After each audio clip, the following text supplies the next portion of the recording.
Hello, I'm Barnett Gilmer, owner and CEO of Gulf Breeze Recovery, And I'm Kat Carley, Admissions Director at Gulf Breeze Recovery. and would like to welcome you to our fourth edition of our Beyond Addiction podcast series. Today what we're going to talk to you about is this idea of innate health.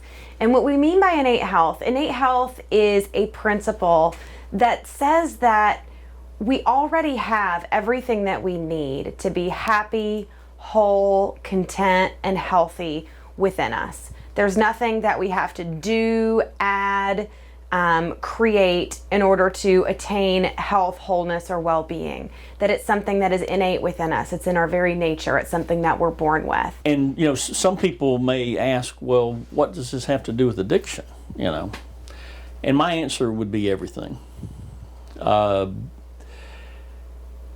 In our podcast earlier, we spoke about the outside-in misunderstanding, the fertile soil that maybe leads to addiction.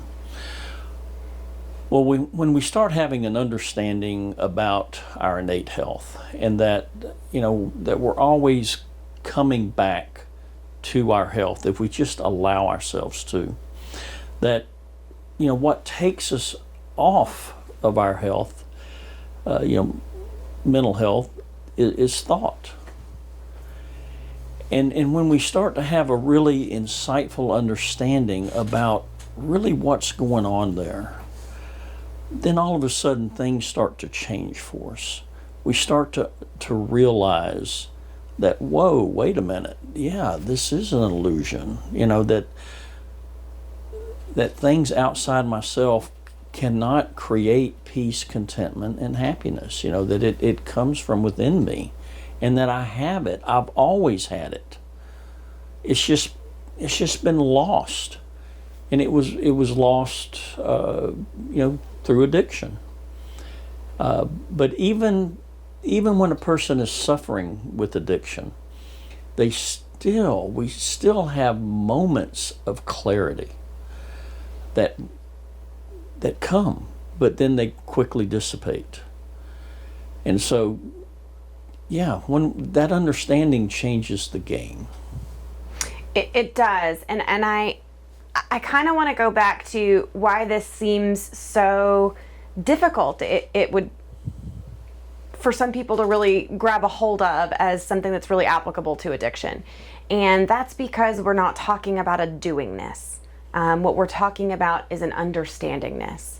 And for every ailment under the sun, and addiction is no different, I think that we're culturally conditioned that we have to do something about everything. And so to have this understanding that's really such a game changer, as Barnett said, it feels a little funny to some people. What we hear a lot is, okay, I get it, well, what do I do? And most folks aren't comfortable with the idea that you don't have to do anything. It's just about getting a deeper understanding, particularly coming from the space of addiction where everything is instant. Every feeling has to be followed by an action. Anytime I'm uncomfortable, I need to use something to get out of discomfort. Anytime I'm really happy, I have to use something to amplify that happiness or to moderate it, whatever the case may be. This idea of understanding something and letting what happens next organically follow can seem really foreign. But what we're talking about here is really a process of transformation rather than this instant fix. And what happens through a process of transformation is the solution that we get is sustainable, it's long lasting. It's a different way to see ourselves and to see the world around us. It changes our relationship to ourselves, to our thinking, and to everything else. The way that I like to think about it is being in addiction, being completely caught up in that cycle and having this outside-in misunderstanding of life that we've spoken about is like laying face down in a gutter. It seems really hopeless and you can't see anywhere to go. Coming to an inside-out understanding of innate health and where our happiness and our well-being are truly coming from is like turning over in that gutter. it does not change anything about where you're sitting in the moment, but it changes your outlook. You can see the sky, you can see what's happening around you in the world. And that in itself is going to inherently change your possibilities and your next steps. You go about life differently when you can see the sky, when you can see what's coming next, when you can see what's always been there, even when we're laying in the gutter. Yeah, I agree. It's Kat. The one thing that kind of sets humans apart, from the rest of the animal kingdom, if you will, is our ability to be able to mentally step outside of ourselves, if you will, and look down, and observe our behavior, observe what's going on with us. And, and that's, when we talk about innate health, and we talk about insights and changing how we view the world, that's really a useful tool, if you will, to be able to see that, okay, and maybe be able to see in the past, what's been driving the train, okay, and so for a lot of us, what's been driving the train may be insecurity, whatever it may be for that person. But when a person can insightfully see what's been going on, then next thing you know, they've transported themselves, outside, if you will, and looking and going, oh my gosh, wow, I've been doing a lot of this stuff to myself, but always thought that it was somebody else, something else, and truly, sincerely believed it, because at that moment it seemed real. But when I realized that, my reality is being created through my thinking and through thought, then it kind of changes the game a little bit, because it's coming through me. I'm the filter. So we're always feeling our thinking, and it's really hard to wrap ourselves around that concept sometimes, because rightfully so, people will go, well, you mean to tell me that if somebody did something terrible to me, and it created this certain feeling of, whatever it may be, that it's me, that I've created it, that not the other person has created it. One of the stories I like to give is, let's say that, Kat, you and I have the same friend, and we've had this friend, for 10 years, both of our best friend, if you will. We really like Chuck. We'll call him Chuck. Next thing you know, something happens to Chuck, and next thing you know, he breaks into our house, okay, and maybe takes things from us, steals from us. And my reaction is that I want to get at Chuck. I'm mad at Chuck, okay, and I want to get him back, maybe with violence or whatever. Maybe you think about it as, wow, I wonder what went on with Chuck that would make him want to do something like that. And so we both have the same circumstance, right? But we have different feelings about that. And so that just kind of shows, that it is about, we're feeling our thinking. It's not about what's being done to us or what we perceive to be done to us, but it's how we think about that circumstance or that situation. And that's kind of a slippery, concept, kind of a gray, but it's not. It is, but it isn't. Seems like it is. It seems like it is. But in reality, it's not. And so I want to pull that back again to, what does it have to do with addiction? Because again, the answer is everything. So this idea that you're talking about of being able to step back and see our own behavior and witness our own thinking and to sort of be the observer of our own lives, this awesome ability that human beings have, really allows ourselves to watch for fluctuations in our mood and in our feeling states. And when we have this understanding that we're always feeling our thinking, we can see when, if we go back to this baseline of health, we can see when we're fluctuating high or we're fluctuating low. And when we have that misunderstanding that our feelings are coming from out there, our feelings are coming from what Chuck did when he broke into my house,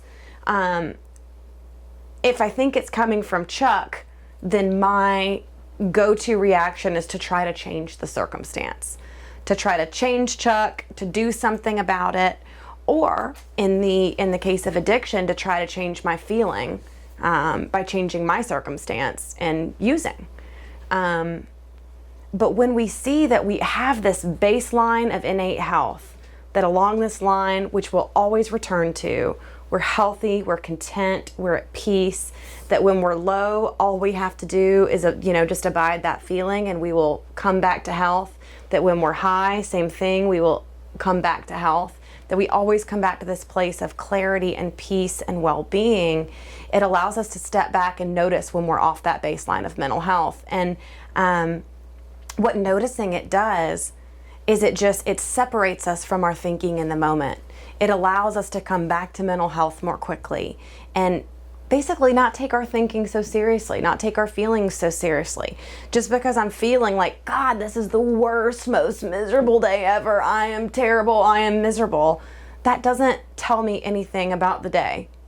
It just tells me about my quality of the thinking in the moment.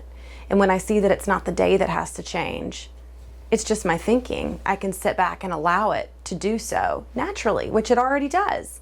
The implications that this has for addiction is that when people relapse, it happens in one of two times. When either things are going really poorly or things are going really well. It's when we are not on this baseline of contentment. It's when we're either way high up here or we're way down here.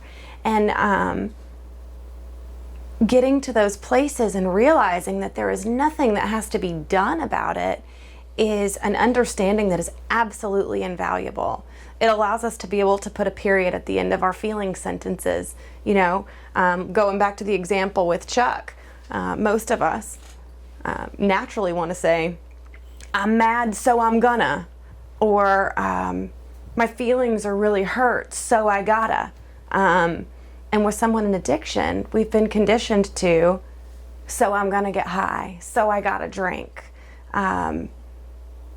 Folks use as a solution to any and every feeling. And when we stop just looking at the using and actually go back before the using and address the so I gotta, then we don't even have to go there. I can just be mad, period, and allow my health to come back in time. I can be hurt, period, and allow my health to come back in time. Sort of the common idea, this pill for every ill, this we have to do something about everything that's wrong with us, leads us to believe that we have to do something about everything. And just because someone gets a craving to drink doesn't mean they have to meditate or do yoga in that moment. You have to go on a 30-minute walk, you have to clear your head, you have to go speak with your therapist. There is no particular doingness that it was going to excuse anyone from a feeling. Feelings are a natural, normal ebb and flow of life. It allows us to just see them for what they are and sit with them until we return back to our health. And to see that insightfully for someone who struggles with addiction is absolutely a game changer, because we just take so I gotta completely out of the equation. The problem with a doingness of something like meditation or going for a walk or something that is also outside of us that just happens to be more healthy than a substance is if I feel like I need to do something about my feeling and I'm used to taking a drug And instead, I replace it with taking a walk. Taking a walk is absolutely never going to change my internal experience as quickly or as greatly as taking a substance. And so what happens with people with addiction is they try these other things outside themselves to feel better, and they don't get the desired result as big or as quickly, and they go back to what they know works, which is the substance. When we realize that we don't have to change our feeling, that we can be in our feeling, and that we will always return back to our health, it allows the feelings to pass more quickly, and it takes away this urgency that something has to be done about everything. And that really, going back to our original plant analogy, it makes this fertile soil of addiction completely infertile. It makes it unable to grow. Yeah, I agree. When we start to realize that it's us, that it's here, that it's been us all along, that things really start to change. And when we start to insightfully see that that maybe we've been creating an illusion, okay, and that it started from when we were young, and the belief that something outside ourselves is going to create happiness or whatever. But when we really insightfully see it, things change. And when we insightfully see it, it's really hard to go back. Right. We can try to go back, and we may slip. It's really easy sometimes to go back to the conditioned way in which we have done things. But that's usually temporary. Because if we really insightfully see something, because that means that we've had fresh thinking about that, subject, if you will, or whatever you want to call it, about our innate health. It's like zooming in super close on a picture and only having this limited view. And once you zoom out and see the big picture, you can zoom in again, but you don't forget that the rest of the picture is there. You can't unsee the big picture. Even if you get zoomed in again, you still know it's there. Yeah. It makes me think of, this is a really, really silly example, but it's like you're hitting yourself in the face, and you're hitting yourself in the face over and over, and you don't realize it's coming from you. So you can try to stop it, and you fight it, and set up a whole, rig ropes to stop your arm from hitting you in the face. But once you look in the mirror and see that it's all connected back to you, it just doesn't make sense to keep doing it anymore. I mean, that doesn't mean we can't hold our hand back, but it just loses its power when we realize that we're doing it to ourselves. Yeah. Yeah, I agree. You had mentioned something about, the doingness and Right. reading or taking a walk and meditating, that kind of stuff.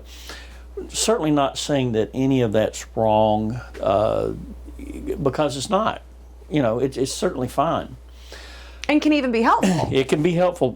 I used to take walks to help me get my mind off of whatever it was that was going on at that time. And I found it, to be helpful. I read books, and I thought that that the act of reading books was really helpful. But it was so funny because I made a comment one time to someone that I found when I was reading that what was going on with me at that time, that I've had relief, and that that relief lasted for about 30 minutes after I finished reading. But then the old stuff started resurfacing, and he laughed and he goes, "Well, it's not the book, right?" And I'm like, What do you mean? Yes, the book. I'm reading the book. It's the book. No, it's not the book. It's just the act of reading the book is the occasion to quieten your mind and to put you in the moment, to put you in the now. And to stop, the hamster wheel, if you will, of thought. And I'm like, huh? But it kind of made sense to me. And so then I started realizing that the walking and all the things that I were doing was just the occasion. It was the occasion to quieten the mind. Okay? To stop the hamster wheel of thought, which put me, if you will, back into my health. Yeah. And then because I had the misunderstanding about what the reading and stuff done, then once I finished that activity, then of course the hamster wheel of thought, the thought took me back out of my natural healthy state. And that's what takes us out of our natural healthy state typically is thought, no matter what it's about.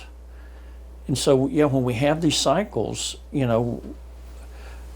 just like you had mentioned, that relapse happens typically up here or down here. Up here, maybe I'm, everything's going my way. Hey, I think I'm okay now. I can take that drink now. I can have a social drink. I'm good.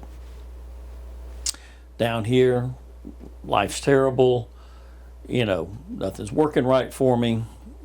I feel like garbage, so I'm going to take a drink or drug or whatever. But, once we understand that when we're in these highs and lows, and it's okay to be there, okay, and that the more I try to get out of them, the more they linger, especially on the lower part. The more I try to get out of it, the more it lingers. So if I just let it be, I naturally come back out of it. And so I don't make decisions when I'm up here. I'm not going to ask somebody to marry me when I'm up here. I'm not going to make a major business decision when I'm up Buy here. a new car. Buy a new car. I'm having a great day. I'm going to buy a new car. And when I'm down here, I'm not going to try to get a divorce, or maybe ruin a relationship. I'm just not going to do anything. I'm going to understand where I'm at. And so when we talk about doing this versus understanding,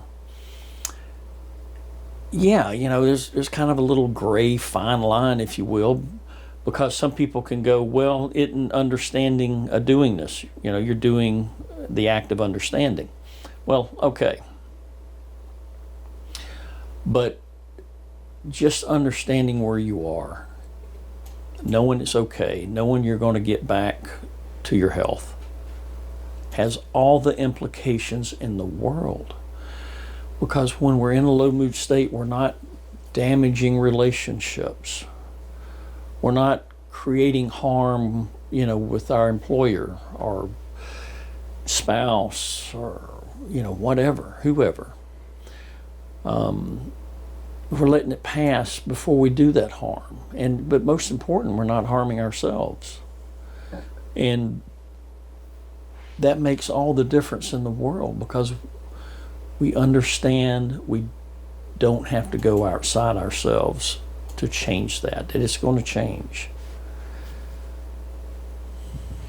And I think that the understanding of innate health is central to all of that.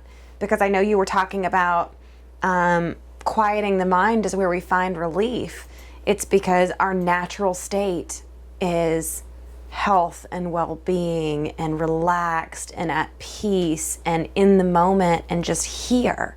And what alters that is when we put a whole bunch of thought on top of it.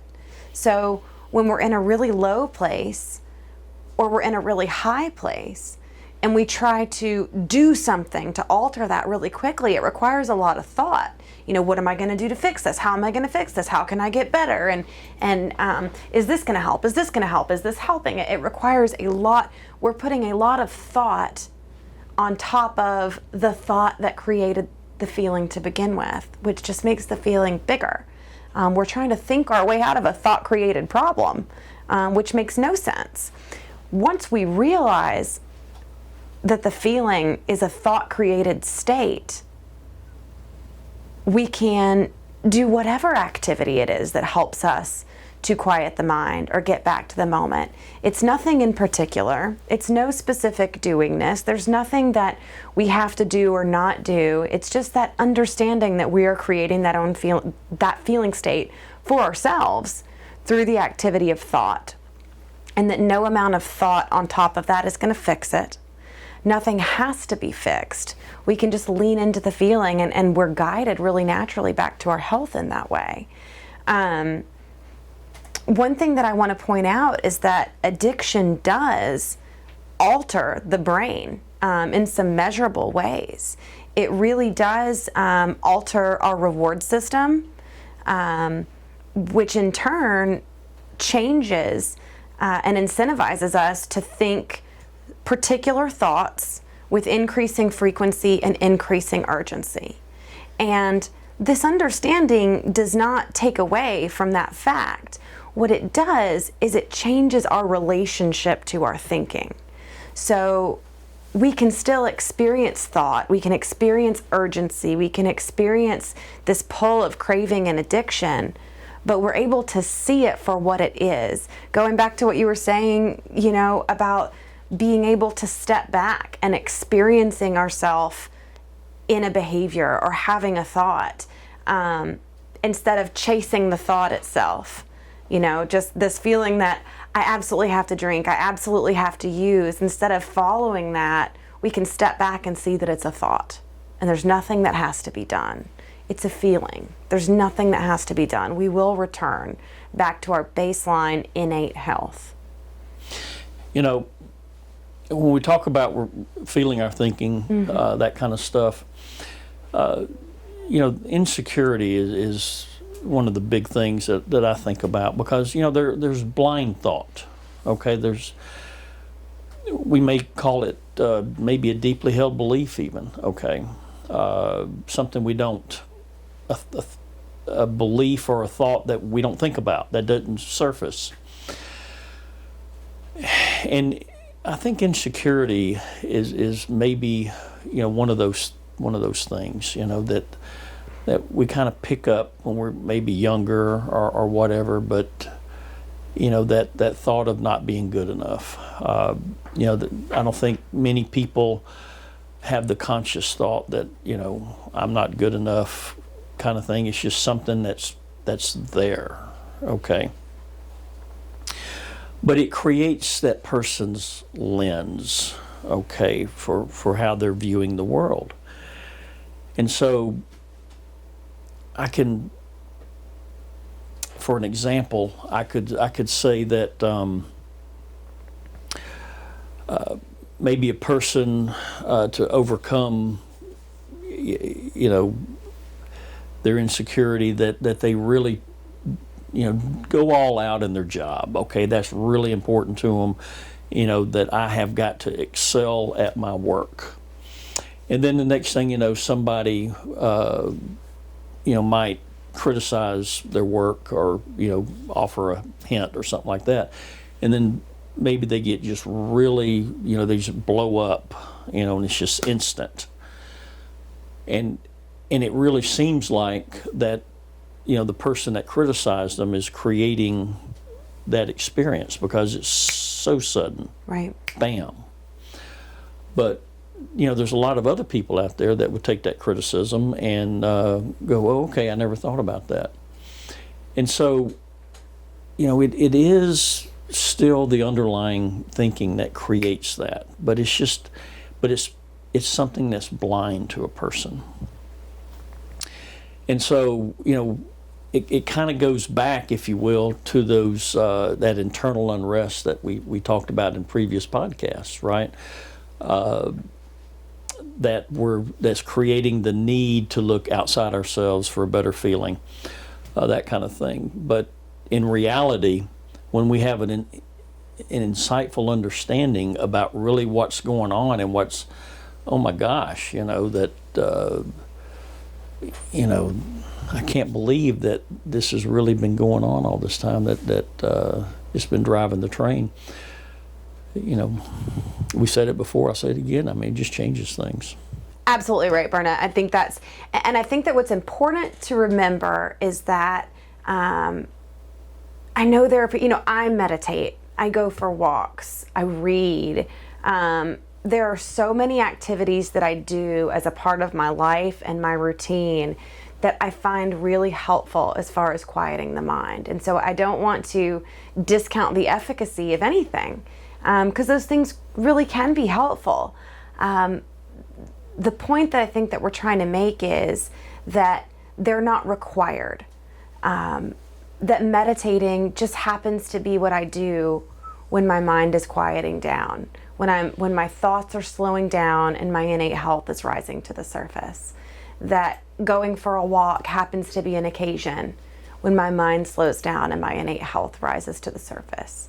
So on a day that I don't have 30 minutes to meditate or go for a walk, there's nothing magical in the meditation or the walk or in any activity, in exercise, in anything. There's nothing magical about that I have to do in order to access my innate health, because it's within me. It's always accessible. As long as I can sit back and allow my thoughts to quiet.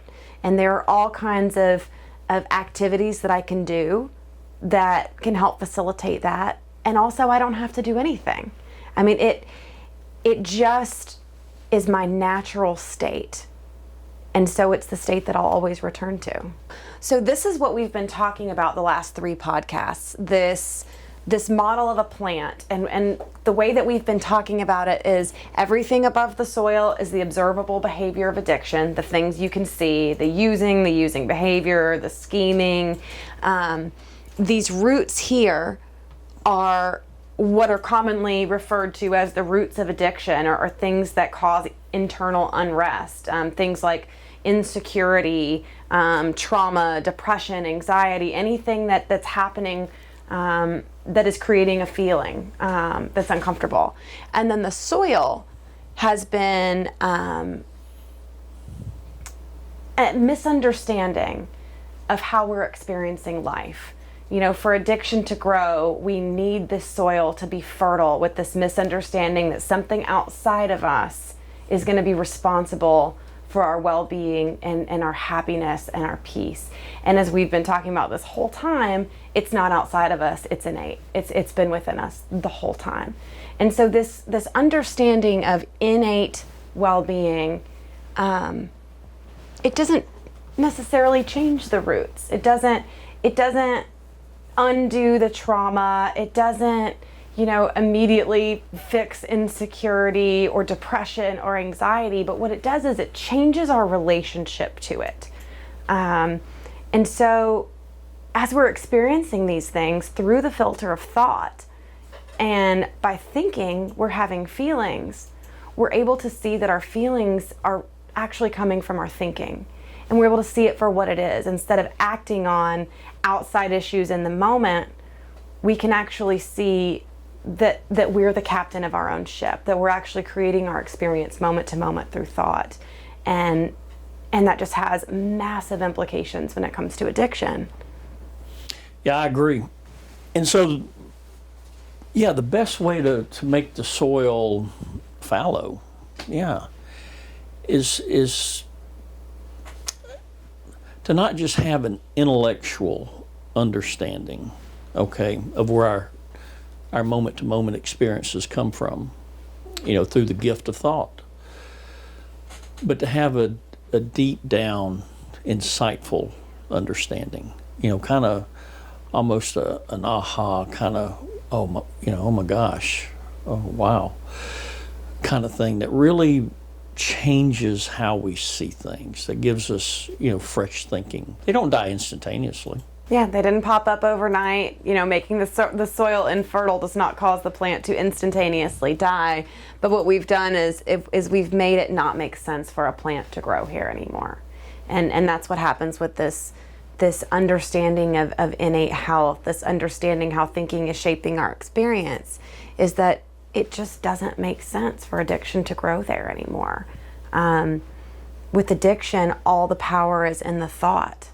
And when we have this understanding of where our experience is really coming from, the power becomes with the thinker. It comes back to us. And the addictive thoughts just don't have the same power that they used to. It takes time, for a person to start to understand and to start to really see, that there is something different than maybe what they've been conditioned to all their life. It's in most cases it's not just a snap of the finger. A person may have an insight, about the nature of thought, okay, and about the nature of the outside-in misunderstanding, which is good, but it still takes time to really see things, okay, and to really, there's always more insights to have. There's always more growth to have. The one thing that I always like to tell people is that we never, have it, okay? There's really nothing to get, all right, because we've always had our innate health here. It just takes time, just like Kat said, that the plant doesn't die instantly. The more a person sees, the more a person realizes, I can never go back there, that it's, wow, things have changed for me. It's just a different way of looking at addiction. It's a different way of truly overcoming addiction, and to give the person not to give the person the power back, but for the person to realize they've had it all along. Right. Just to understand it. Yeah. So what are the takeaways? What should people take away from this podcast? What are the implications? Maybe ask yourself, what if there was a way to be happier without changing your circumstances or your way of life? That's what we're pointing to, our innate health, the understanding, because it's all within us. That possibility is real. I mean, it's more real than the other way around. Our next podcast, we're going to talk about what we do at Gulf Breeze Recovery in the process that we go through to help a person to see for themselves, okay, what's been going on in their life, and to set the stage for change for them, and to help them to become captains of their own ship. I'd like to thank you for joining us, and we'll see you next time. Thank you.